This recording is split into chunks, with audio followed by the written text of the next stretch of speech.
hidup negara dan berjiwa Pancasila, bertugas untuk mengawal demokrasi bangsa Indonesia. Merancang ini supaya nanti spesial ini mereka punya konsep yang sama, tetapi harus kita pastikan bahwa mereka mengisi dengan tulisan tangan. Nah, kalau mereka ketik bagus, nggak apa-apa. Tapi bagaimana mereka yang terkendala? Kalau di Sunda sih ini dia form A kosong kayaknya, ngisi tulisan tangan, sangat elok saya satu paragraf, paling banyak 2 paragraf, paragraf ketiga demikianlah hasil pengawasan ini, ya kan? Nah, seperti itu. Nah, tapi kalau diberikan gambaran, kami coba memberikan gambaran terkait dengan isian form A-nya itu. Misalnya menjelaskan siapa orangnya, siapa pengawasnya, di mana dia mengawas, surat tugasnya, kemudian bagaimana hasil pengawasannya dari sisi jumlah pengguna hak pilih, kemudian dari sisi penghitungan suara itu sudah tertuang dalam form A itu. Berapa jumlah DPT sudah ada di sana dalam form A. Berapa jumlah DPH sudah ada di sana. Berapa jumlah DPTB juga sudah ada dalam form A itu. Berapa pengguna hak pilih dalam DPT sudah ada dalam form A itu. Berapa jumlah pengguna hak pilih KTP sudah ada dalam form A. Berapa jumlah pemilih pindahan sudah ada dalam form A itu. Berapa suara sah, berapa suara tidak sah sudah ada. Berapa perolehan suara masing-masing paslon sudah ada dalam form A itu. Dan baru nanti mereka menambahkan di bawahnya apa hasil pengawasan lainnya. Dan itu harus tercermin di dalam form A pengawas kita. Karena ketika uji materi KMK, apabila nanti ada sengketa DMK terkait hasil pilkada nanti, form A itu yang jadi dasar rujukan Bapak Ibu menyampaikan melalui panwas kecamatan ke kabupaten. Itu yang kita sampaikan kepada saat sidang terkait dengan keterangan tertulis yang kita sampaikan. Nah, seperti itu. Nah, kemudian ini akan ada nanti perbedaan Pak dan Ibu terkait dengan proses penghitung Pilkada 2015 dengan Pilkada 2020 ini. Hari ini KPU sudah mengeluarkan draft PKPU penghitung yang saat ini sedang melakukan uji publik. Ada kemungkinan pada Pilkada 2020 ini KPU akan menggunakan sistem Sirekap. Sistem Sirekap namanya. Jadi nanti pada Ibu pada hari pemungutan suara, saksi dan pengawas itu tidak lagi menerima C1. Tidak lagi menerima C1. Tapi KPPS menggunakan aplikasi Sirekap namanya, yang nanti hasilnya itu, hasil pungut hitung di TPS itu dimasukkan ke dalam Sirekap. Karena namanya nanti dulu tuh C1 Plano kan, yang ditampilkan itu. Besok yang ada itu. Kalau kemarin namanya C1 Plano, besok namanya tidak C1 Plano, tapi C hasil penghitungan suara. Jadi nanti kepada Ibu, pertama C hasil penghitungan suara itu nanti ditempelkan, dimulailah penghitungan.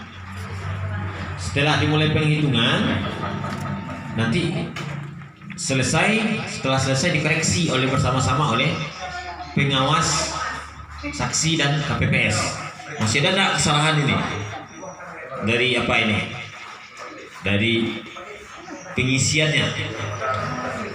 Kalau tidak ada kesalahan lagi, nanti saksi dan KPPS, saksi dan pengawas dipersilakan mengambil dokumentasinya. Nah, pemilu 2019 kan kita mengambil dokumentasi. Ya, biar dokumentasi C1 Plano itu kan. Besok seperti itu juga. Namun pastikan nanti pengawas TPS kita mengambil C hasil penghitungan itu atau C1 plano itu yang sudah ditandatangani. Dan yang belum ditandatangani tapi yang sudah ditandatangani. Jadi gambaran teknisnya seperti itu. Setelah dilakukan penghitungan, setelah penghitungan selesai, nanti dicek oleh saksi dan pengawas. Kalaulah oke, nanti ditandatangani oleh KPPS dan saksi. Baru setelah ditandatangani oleh KPPS dan saksi, pengawas TPS mau ambil dokumennya. Ada P halaman kalau tidak salah, P halaman dia ambil pas-pas itu. Nah, biar pas-pas. Nah, nanti disimpan dokumen itu. Pastikan nanti pada ibu seluruh pengawas kita mengambil dokumen itu. Nah, kemudian baru terakhir nanti KPPS mengambil dokumen hasil itu. Mereka masukkan ke dalam C hasil penghitungan suara.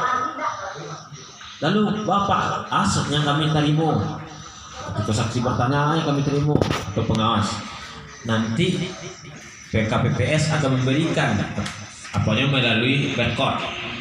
Jadi nanti sistem aplikasi mengambil hasil di TPS itu, sistem barcode download ampun melalui aplikasi itu ambil. Nah, kita kan belum tahu ini seperti apa ini sistem aplikasi itu, bagaimana bagaimana prosesnya nanti. Nanti kan kita akan koordinasikan dengan KPU. Nanti kalau bisa saat simulasi kita bersama-sama melihat bagaimana prosesnya. Yang pasti nanti pastikan seluruh pengawas TPS kita itu mengambil barcode itu, meminta barcode itu kepada KPPS. Dan Bapak Ibu harus petakan juga pengawas TPS kita yang terkendala dengan HP Android ini. Karena tentu untuk aplikasi tentu harus punya HP yang minimal bisa untuk mengelola aplikasi itu. Nah, kalau terkendala tentu Bapak Ibu lagi yang harus turun tangan. Berapa TPS di negara Bapak Ibu itu? Harus Bapak Ibu pastikan seluruh TPS itu Bapak Ibu sudah punya barcode hasil itu, sudah Bapak Ibu miliki di samping dokumentasi itu. Di samping dokumentasi C1 plano itu Bapak Ibu juga punya dokumen barcode itu, hasil penghitungan setiap TPS itu. Nah, maka Bapak Ibu harus petakan ini SDM pengawas TPS kita nantinya dalam rangka mengumpulkan data hasil pengawasan penghitung di TPS itu. Misalnya ini ada nih dari 10 TPS ini, jika TPS ini masalah ini nggak mungkin dia bisa ini lah itu Android tapi menggunakan nggak bisa, paling bisa tuh ini mengambil fotonya. Nah, kalau aplikasi itu nggak terkendala, maka Bapak Ibu harus turun ke lapangan ke TPS untuk memastikan Bapak Ibu harus mengambil barcode itu dari ketua KPPS itu, minta kepada ketua KPPS itu. Sehingga semua dasar data kita punya per TPS nya. Nanti juga dokumen daftar hadir, dokumen foto daftar hadir itu diambil itu. Kemudian daftar pemilih pakai KTP. Ini ada pemilih pakai KTP itu, ambil dokumennya. Jadi untuk dokumen C1 plano daftar hadir dan daftar pemilih pakai KTP. Terus diambil data fotonya. Lalu tambahnya nanti sistem aplikasi tadi, data di aplikasi tadi dengan yang melalui sistem barcode tadi. Harus ditano nanti seluruh pengawas TPS kemampuan pengawas TPS bisa nggak itu? Kalau bisa kecil bisa, kalau tidak bisa kecil tidak bisa. Kalau tidak bisa kami turun ke situ mintanya ke ketua KPPS. Nah, itu Pak Ibu. Karena nanti ada C1. Kalau jadi sistem Sirekap ini diterapkan oleh KPU dan jajaran, tidak ada istilah C1 namanya. Kalau dulu kan C6 itu, C6 itu kan daftar panggilan memilih. Kalau hari ini tidak C6 lagi namanya, daftar panggilan memilih, C panggilan memilih namanya. Kalau tidak salah. Kalau dulu namanya kan C7, kan? Sekarang namanya C daftar hadir. C plano, dulu kan C plano namanya, sekarang C hasil penghitungan suara. Nah, lebih dijelaskan, itu sangat membantu kita. Nah, Tentu nanti terkait dengan pengumpulan data hasil pengawasan itu yang harus Bapak Ibu cermati, pahami, dan tekankan ke pengawas kita untuk didapatkan dan dikumpulkan. Belum lagi form A-nya, form A isi. Nah, terkait dengan form A penghitung ini nanti kita bantu konsep supaya seragam, karena ini sangat urgen form A penghitung ini. Tapi untuk form A pengawasan masa tenang, pengawasan pendidikan TPS, pengawasan perizinan logistik TPS, nah itu nanti kami serahkan ke Panwascam dan Bapak Ibu PKD untuk memastikan pengawas kita mengisinya. Di setidaknya nanti ada minimal 4 form A yang harus diisi oleh pengawas TPS kita. Dan mereka harus jelaskan, merincikan dalam wilayah pengawasan, memuat 5W hasil itu. Nah, seperti itu. Jadi Pak dan Ibu kan sudah saya gambarkan dan ini kira-kira kondisinya seperti apa nanti. Ibu sudah bisa petakan dari hari ini kondisi wilayah Bapak Ibu masing-masing, kemudian nanti bagaimana skema pengawasan yang dilakukan, kemudian bagaimana nanti arahan-arahan yang akan Bapak Ibu sampaikan kepada pengawas TPS. Karena mungkin bisa pastikan pengawas TPS tentu punya kemampuan yang berbeda, nggak punya apa ya, nah, apalagi dia latar belakang yang berbeda, tentu kemampuannya juga berbeda. Nah, ini harus kita satukan persepsi dan dalam untuk pengawasan mereka supaya berjalan dengan maksimal, seperti itu. Kemudian untuk pengawasan lainnya tentu masa kampanye ini adalah pengawasan totalitas ASN. Jadi nanti setelah dibentuk PKD ini sudah terbantu Bapak Ibu. Kemudian untuk mendapatkan barcode itu nanti pengawas TPS kita harus mengisi NIK, nama dan NIK-nya. Harus mengisi nama dan NIK-nya di sana. Dipastikan nanti pengawas TPS kita itu mereka harus tahu mereka bawa KTP untuk memastikan supaya nanti dalam memasukkan data itu NIK-nya tidak salah. Karena nanti itu syarat untuk mengambil data hasil itu dari aplikasi itu dengan sistem barcode itu harus dimasukkan NIK, nama dan NIK-nya. Kemudian terkait dengan form A, nah ini jauh-jauh hari kami sampaikan kepada Bapak Ibu, lengkapi semua alat kerja kita.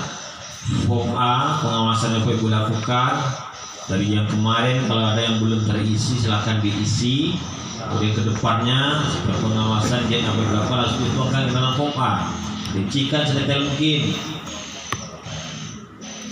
Nanti ini akan menjadi dasar kita untuk menyampaikan keterangan kepada banyak pihak atas hasil pengawasan yang kita lakukan. Begitupun dengan form A penghitung nantinya. Ini nanti akan kita coba konsep yang pokoknya poin-poin yang ada dalam dalam proses penghitung dari pagi sampai siangnya itu akan kita jabarkan dalam form A. Tinggal nanti mereka mengisi, misalnya siapa namanya, tugas di mana, TPS berapa, negeri mana, kecamatan apa. Mereka lakukan pengawasan berdasarkan suatu tugasnya, nomor berapa, kemudian berapa jumlah pemilih di DPT tempat dia melakukan pengawasan, berapa pemilih pindahan yang menggunakan hak pilih di sana, berapa pengguna hak pilih KTP di sana, kemudian berapa jumlah pemilih DPT yang menggunakan hak pilih, kemudian berapa perolehan suara masing-masing paslon baik bupati maupun gubernur. Nah, itu nanti tinggal kami coba konsep, tinggal mereka isi. Nah, sehingga nanti ya kalaupun nanti ada ditemukan kesalahan misalnya di salah berjenjang, kita bisa buka form A pengawas kita. Kita bisa buka form A ini ketika rekam di kecamatan oleh Panwascam ini ada laporan dari saksi atau dari PPK misalnya atau dari masyarakat, ini di TPS ini hasilnya, ya kita lihat barcode, kemudian kita lihat form A pengawas TPS kita. Ini di form A pengawas segini. Jadi mereka sudah rincikan. Dan tentu hasil itu mereka dapatkan di TPS. Nah, Bapak Ibu kan tidak tahu, apalagi Panwascam, bagaimana proses perolehan suara. Tidak mungkin Bapak Ibu tahu mutar seluruh TPS, tahu kan berapa ini suara si A, suara si B, suara si C, berapa pengguna PG dan DPT, berapa suara tidak sah, suara sah. Saya tidak yakin BPU PKD tahu. Tentu yang tahu itu adalah pengawas kita. Apalagi Panwas kecamatan tidak tahu dia. Tentu mereka berharap di Bapak Ibu bagaimana ini memonitor pengawas TPS kita. Jadi nanti kita coba konsep. Tapi kalau Bapak Ibu sudah bisa petakan dan menjabarkan, menarasikan, ya tinggal nanti PKD kita mengisinya. Jadi kan mereka tinggal mengisi berdasarkan hasil pengawasan yang mereka lakukan di TPS.